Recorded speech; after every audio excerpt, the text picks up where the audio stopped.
Bienvenue à tous dans ce journal sur Gabon News.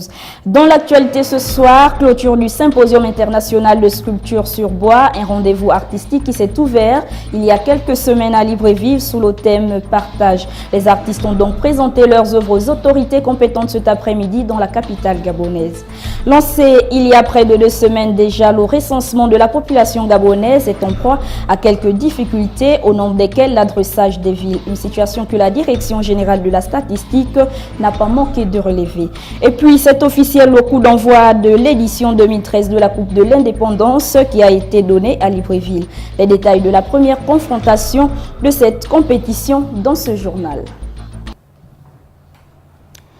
La Direction générale de la statistique a entamé le recensement général de la population et des logements depuis mercredi 22 mai par l'intérieur du pays. Depuis près de 2 semaines, la province de l'Estuaire et plus précisément la capitale gabonaise, Libreville, se voit découpée en secteurs de dénombrement en vue d'établir une cartographie, puis le recensement. Cependant, il se pose plusieurs problèmes, dont celui de l'adressage des villes. Les détails dans ce reportage de Kenny Ongori et Fred Ndongo. Chaque décennie, l'État gabonais organise un recensement général de la population et des logements. Mais avant, une étude préalable est faite en vue d'établir une cartographie. Pourtant, le problème d'adressage des villes se pose encore avec acuité. Nous-mêmes, nous faisons une sorte de, on appelle ça une cartographie. Alors, la cartographie consiste, comme je l'ai toujours dit, à l'aide de GPS, n'est-ce pas, à découper le territoire en petites portions. Le manque de fiabilité des résultats des recensements des années 1970, 1980 et de 2003 avait conduit les pouvoirs publics à les invalider. À ce jour, le risque semble être maîtrisé. La solution, c'est de bien réaliser le recensement de 2013 pour mettre à jour, n'est-ce pas, et gommer, n'est-ce pas, ces défaillances. Sur le terrain, les agents recenseurs sont à pied d'œuvre, mais certaines difficultés constituent un frein à cette opération. On dira qu'en fait, l'Estuaire, on a un tout petit souci parce qu'on est sur le terrain en même temps que l'enrôlement. Donc parfois on est confondu à des agents qui viennent pour les élections et il y a aussi l'urbanisme qui fait aussi des missions.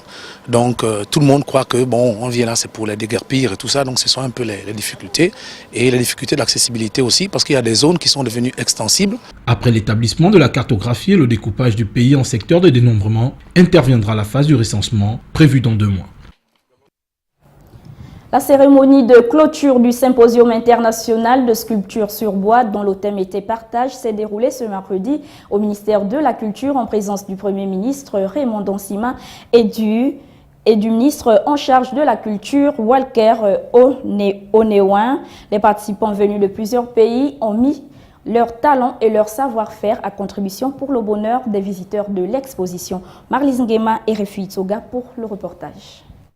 Profanes et connaisseurs des arts se sont retrouvés pour admirer les œuvres des sculpteurs du 2e Symposium international de sculpture sur bois de Libreville. L'événement a réuni plusieurs personnalités. Le ministre de la Culture a félicité les participants pour le soin du travail accompli. Le symposium a pour objectif majeur de promouvoir la créativité ainsi que l'échange d'expériences entre artistes sculpteurs à l'échelle nationale et internationale.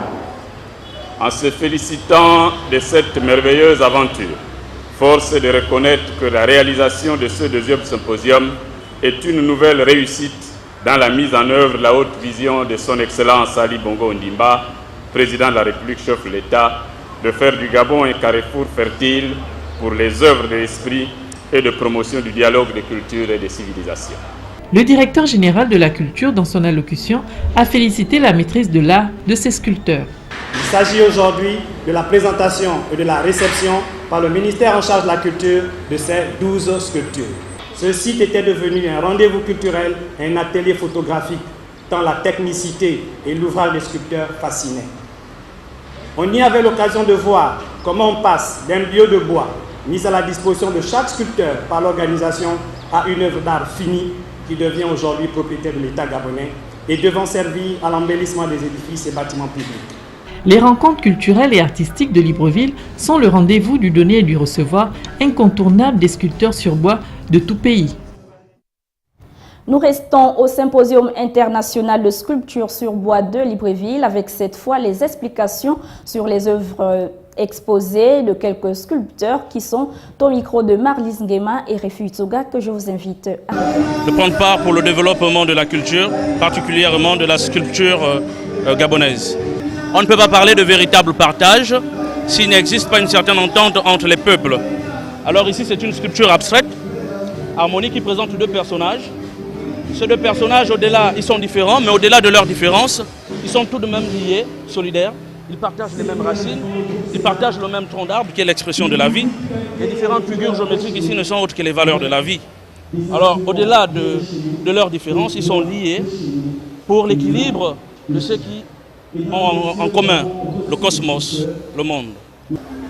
Mon œuvre s'intitule « Le fruit d'une récolte ». C'est pourquoi j'ai représenté cette femme, parce que j'ai voulu rendre hommage à ma patrie, le Gabon, qui reçoit tout le monde, accueillante, qui n'a jamais oublié ses enfants et qui partage tout ce qu'elle a avec tous ses enfants et avec tous ceux qui la côtoient et tous ceux qui l'aiment.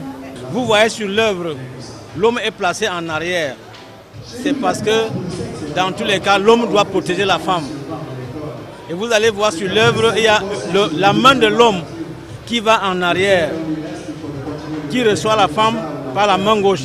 Cette main également est prête à réagir en cas d'attaque parce qu'il est défenseur de la femme. C'est-à-dire la main là revient pour défendre la femme ou bien pour défendre le couple. À la fin de tout, comme nous évoluons sur le partage. Et puis l'ambassadeur d'Arabie Saoudite accrédité au Gabon a offert ce matin 5000 cartons de date à la communauté musulmane du Gabon par le biais du ministre délégué aux Affaires étrangères pour la fin du jeûne de Ramadan. Les détails avec Sabrina Polo, les images de Fred Ndongo. La communauté musulmane du Gabon a de quoi finir ce mois de Ramadan en beauté. 5000 cartons de dattes leur ont été offerts, un fruit riche en calories et vitamines, très apprécié et approprié pendant ce mois du jeûne. Je voudrais ici, au nom du gouvernement gabonais, exprimer notre profonde gratitude à l'endroit du Royaume d'Arabie Saoudite pour cet important don qui va servir non seulement à la communauté musulmane qui est très importante au Gabon, et surtout à un moment où on va vers la fin du Ramadan, mais aussi à la population gabonaise tout entière. Ce lot de dattes non négligeable peut être distribué à une autre tranche de la population. Ce don qui témoigne de l'excellence des relations d'amitié et de coopération qui existent entre nos deux États et au sommet entre nos deux chefs. Je voudrais donc dire merci. Merci pour cet important don, monsieur l'ambassadeur. Merci encore. Ce geste de solidarité en ce mois de Ramadan témoigne de la bonne coopération entre le Gabon et l'Arabie Saoudite. En sport, on parle du coup d'envoi de la Coupe de l'Indépendance, édition 2013, qui met aux prises les représentants des 9 provinces, qui a été donnée hier mardi au stade de Nzengayon de Libreville. À l'affiche du match d'ouverture, le Moyen-Ogwe a battu le Haut-Ogwe sur la marque de 3-2. Mamadou Nian et Fred Ndongo pour le reportage. En match d'ouverture de la compétition de football interprovincial dénommée Coupe de l'Indépendance édition 2013, le Haut-Ogwe s'est incliné face au Moyen-Ogwe sur la marque de 2-3. Je ne vais pas trouver comme excuse l'arrivée tardive de mon équipe parce qu'on est arrivé hier à 12h, donc on n'a même pas eu le temps de s'entraîner. Bon, on s'est dit, bon, la compétition a commencé, on doit jouer. En premier mi-temps, je crois que c'est la fatigue. C'est un peu la fatigue de voyage. On n'a pas assez récupéré. En deuxième mi-temps, on a repris un peu, on a essayé de jouer et puis voilà, on est revenu à 3-2. Dans le camp du vainqueur, c'est le collectif qui a fait la différence. Nous avons quand même eu peur en deuxième mi-temps. Je pense que les gars étaient très confiants en première mi-temps. Mené 3-0 en première mi-temps, je pense qu'ils pensaient que le match était déjà plié. Je pense que c'est le collectif. C'est le collectif parce que si vous avez regardé les 3 buts, c'est quand même des buts travaillés. C'est des buts qui ont été travaillés à l'entraînement. Donc nous ne sommes pas surpris parce que nous savions que notre équipe jouait bien. Autre résultat de la première journée, l'équipe de l'Estière a laminé celle de l'Ogwe Bindo 5-1. Le représentant d'Ingounié a pris le dessus sur son homologue de l'Ogwe Maritime 2-1. De sa part, la Nyanga a dicté sa loi au Wallenthem 2-1. Par ailleurs, défaite au match aller à Yaoundé 1-0, le Gabon doit remonter ce handicap pour se qualifier à la phase finale du championnat d'Afrique des Nations, Afrique du Sud 2014. Un challenge parfaitement jouable pour les Panthères qui accueillent les Lions indomptables samedi prochain au stade Monédan. Retrouvons une fois de plus Mamadou Nian et Fred Ndongo. Battu 1-0 par le Cameroun en match aller du éliminatoire du championnat d'Afrique des Nations, ce résultat ne compromet en rien les chances de qualification du Gabon. Oui, on peut dire que c'est un bon résultat pour nous, parce que simplement on n'a pas encaissé beaucoup de buts. Mais comment est-ce qu'on n'a pas encaissé beaucoup de buts? Parce que simplement aussi, nous étions déjà en vacances depuis un bon bout de temps, hein. Donc on a pu, le gouvernement, via la Fédération de football, a pu regrouper les enfants sans compétition aucune. Mais quand même, ils ont tenu la trajectoire au Cameroun en faisant 1-0. Miser sur l'offensive pour le match retour demande pour le coach la solution pour remonter le handicap de 1 but de retard. C'est un va-tout, hein. On a plus un appel là-dedans. On a plus à gagner là-dedans aussi. C'est-à-dire que quand on va partir dans ce match, dans une semaine, je crois bien, il faudrait qu'on aille jouer sur le plan offensif, pour qu'on puisse aller de l'avant, pour pouvoir scorer le plus rapidement possible, pour pouvoir faire douter cette équipe camerounaise, que je pense aussi qui est une bonne équipe.